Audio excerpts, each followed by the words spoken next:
Bonjour et bon vendredi à tout le monde. Je prends de nouveau la parole pour parler du Mali. Après l'assassinat du président de la CEMA, qu'est-ce que vous croyez qu'il va se passer au Mali? Qui vous pensez qui sont derrière cet assassinat? Quand vous réfléchissez vous-même, je vous ai dit que les politiciens maliens, c'est comme un panier de crabes où chacun saute sur l'autre pour chercher son pain quotidien. Ils s'en fichent pas mal du Mali. Comment voulez-vous organiser des élections quand le chef des rebelles a été assassiné à Bamako?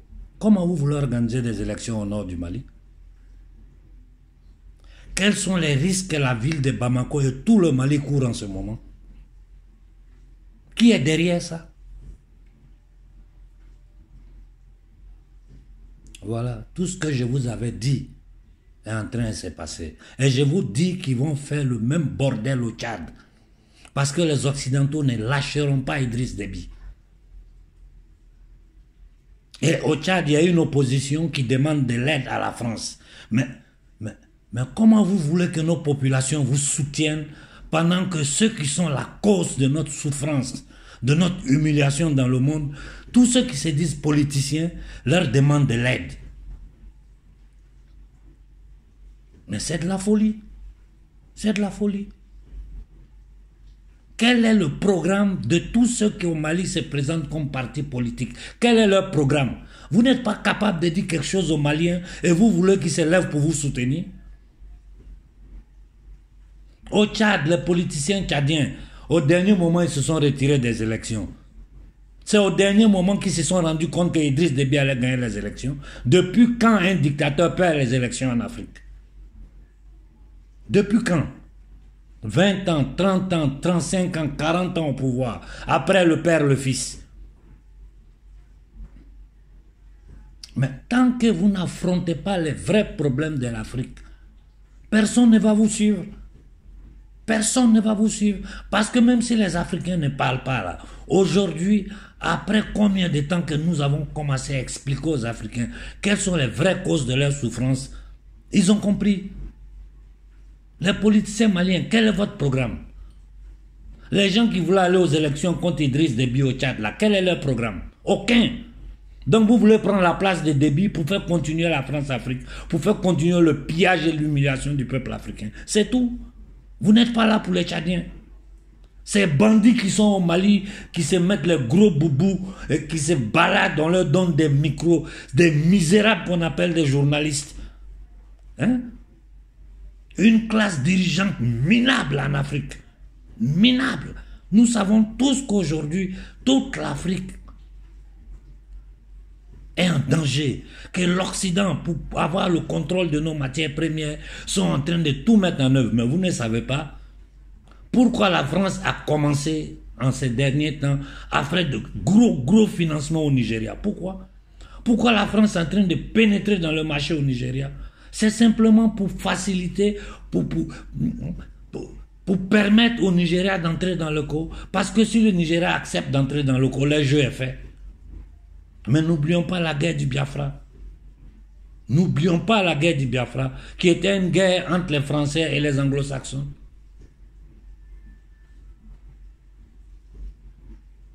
Pour les Ivoiriens qui sont là, moi-même comme Ivoirien, quand je discute avec les gens, je me dis, mais les gens, ils ne savent pas contre qui nous combattons. Je vous l'ai dit plusieurs fois, laissez Gbagbo tranquille. Laissez-le tranquille. Il a déjà payé pour vous. 7-8 ans, il a passé à la cour pénale des impérialistes. Et s'ils ont pu le prendre, c'est parce qu'autour de lui, il y avait des vauriens, des voleurs et des menteurs. Voilà pourquoi Gbagbo est tombé dans leur jeu. Si Gbagbo avait des hommes dignes autour de lui, là, la Côte d'Ivoire ne serait pas dans cette situation aujourd'hui. Nous pouvons nous apprendre aux criminels de Ouattara comment nous voulons. Mais ça ne change rien à la situation. Notre vrai problème aujourd'hui en Afrique, c'est empêcher l'installation des bases militaires françaises, empêcher l'arrivée des soldats des Nations Unies, surtout dans notre précaré, quand on dit Nations Unies, les 3 quarts, c'est les soldats français.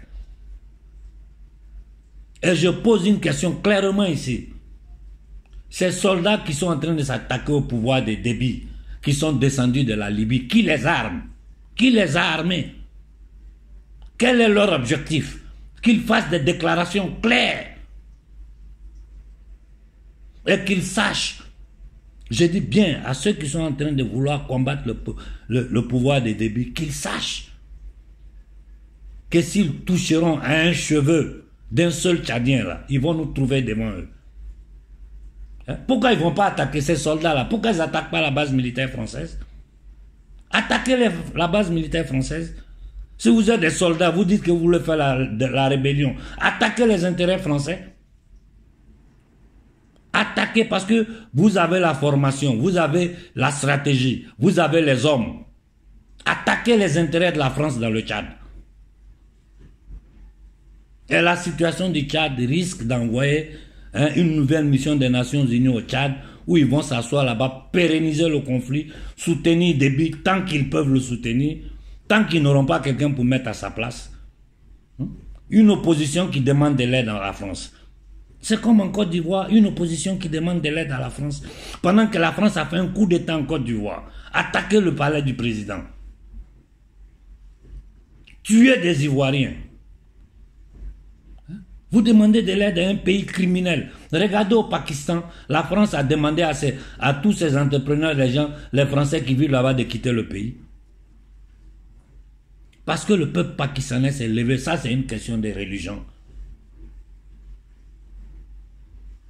Mais nous, où les gens nous pillent, ils nous tuent, ils nous massacrent, ils nous humilient.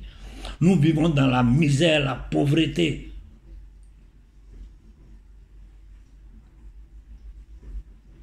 Nous ne sommes pas capables de nous lever.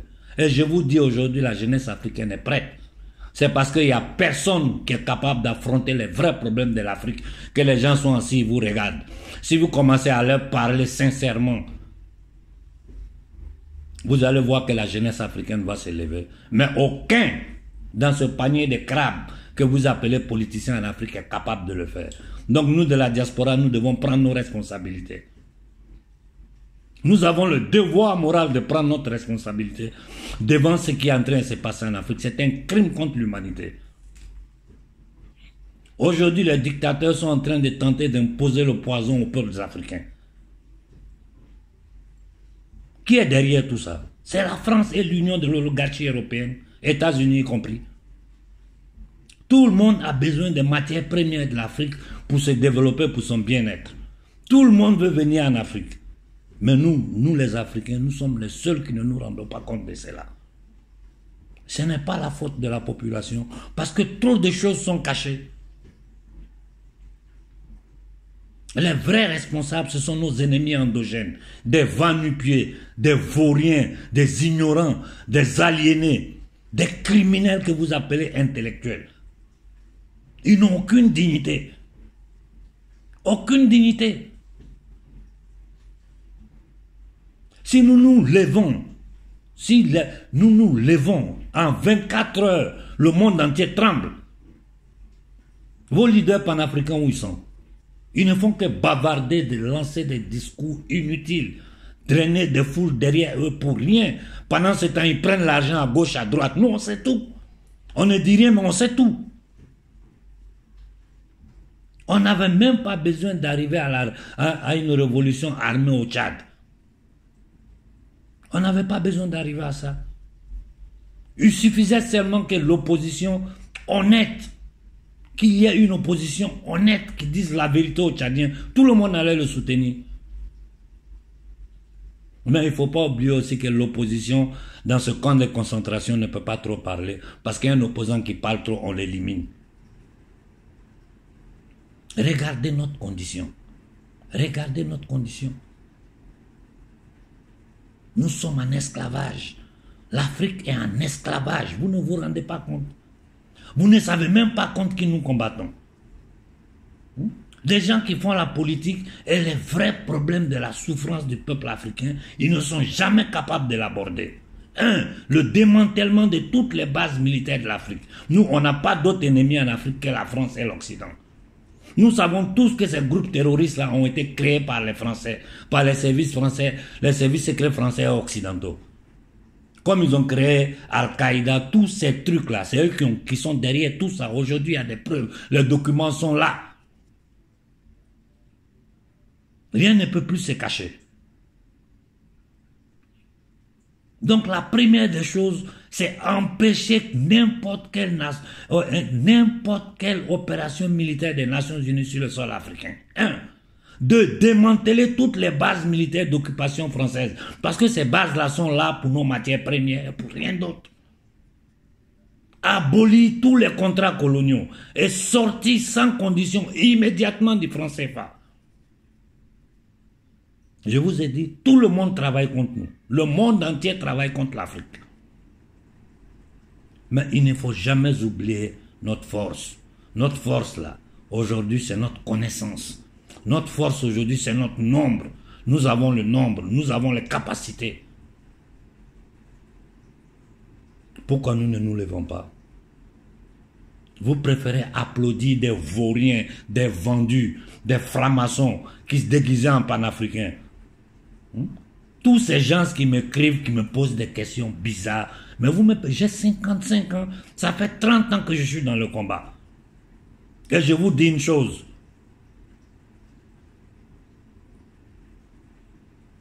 Moi, ils ne pourront jamais m'acheter.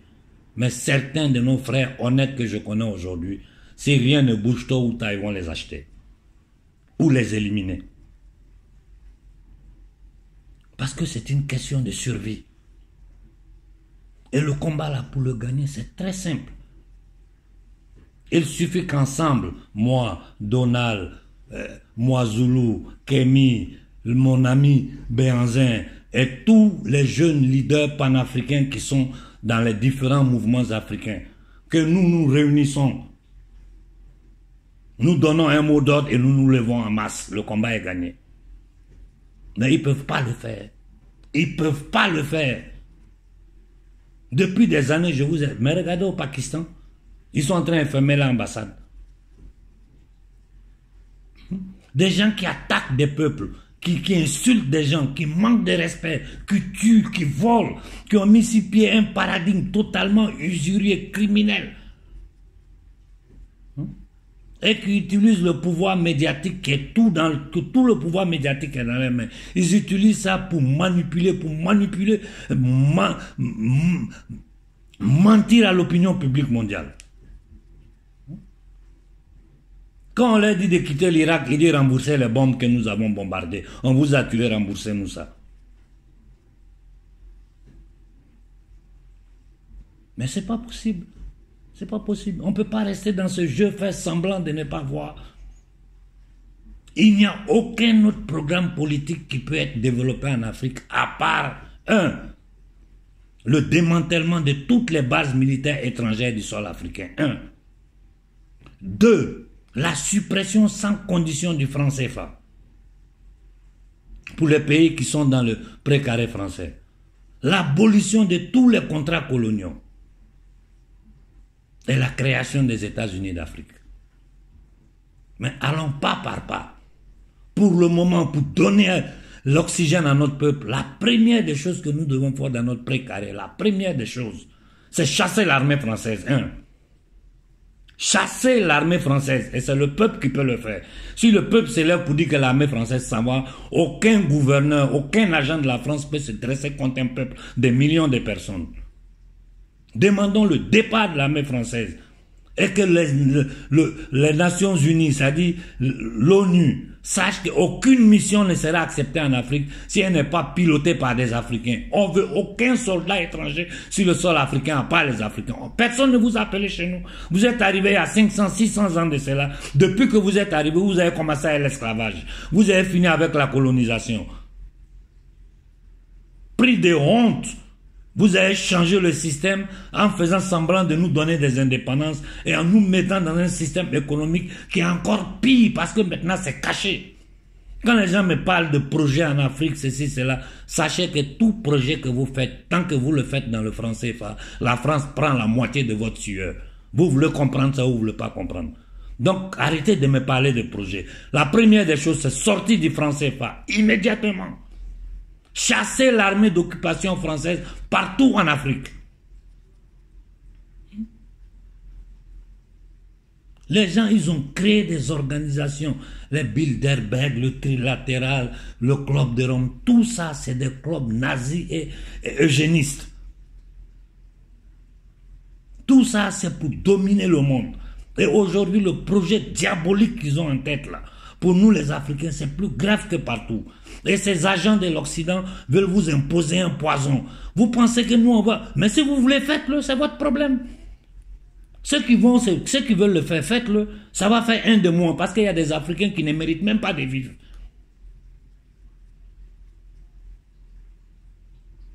Tous les déchets là, vous êtes des déchets de la société africaine. Si vous voulez vous faire éliminer, faites-vous éliminer. Les Africains conscients vont continuer le combat.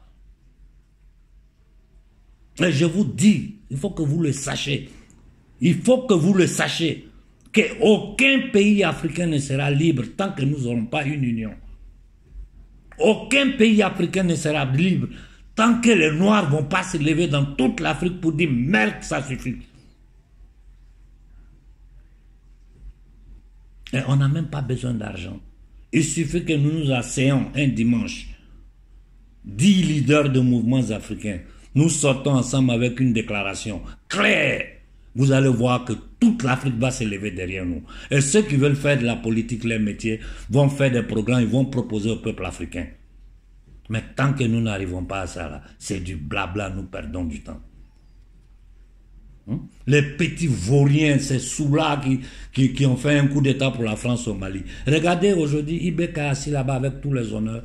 On vous parle de juger Blaise Compaoré. Vous vous foutez de notre gueule. Vous pouvez juger Blaise Compaoré sans juger la France. Parce qu'un tribunal burkinabé ou africain peut juger la France du n'importe quoi. Arrêtez de nous prendre pour des idiots. Hein? Nous pouvons faire quoi contre Ouattara tant qu'il y a la base militaire française qui le protège. Et tous les autres pays occidentaux dont je ne ferai pas le nom, certains pouvoirs criminels, kabbalistes qui le soutiennent.